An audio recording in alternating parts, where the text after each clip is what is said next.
आज ही देखिए, ऐसा है कि CPO सरफराज अहमद फल्की की जुराइम पेशा अनासर के खिलाफ सख्त बिला इम्तियाज़ और बगैर किसी दबाव के इंसदादी कार्रवाइयाँ की जाने की हदायत के बाद SP सिटी खुर्रम अब्बास शहजादा और DSP कोतवाली मियाँ तौसीफ़ की वरवला अंगेज़ क़यादत में SHO गर्जाक अहमद बलाल गोंदल और इनकी टीम ने शानदार कारकर्दगी और बेहतरीन हिकमत अमली का मुजाहरा करते हुए बैंक से रकम निकलवा कर घर जाने वाली खतून से पर्स छीनने वाले शातिर मुलज़म को ड्रामाई अंदाज में गिरफ्तार कर लिया है। PNN TV के रब्ता करने पर SHO गर्जाक ने मुलज़म की गिरफ्तारी की तस्दीक की और बताया कि मुलज़म अब्दुर्रहमान बैंक में बिल जमा करवाने आया था।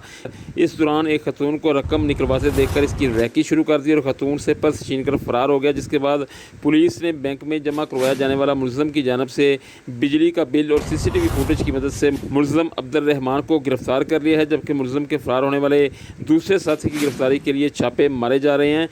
दूसरी जानब शानदार कारकर्दगी का मुजाहरा करने पर इलाका थाना गर्जाक के अवामी, समाजी, सियासी, मजहबी, तलीमी और खुसूसन कारोबारी हलकों ने SHO गर्जाक अहमद बलाल गोंदल और इनकी टीम को भरपूर खराज तहसीन पेश किया है और CPO सरफराज अहमद फल्की का शुक्रिया अदा किया है।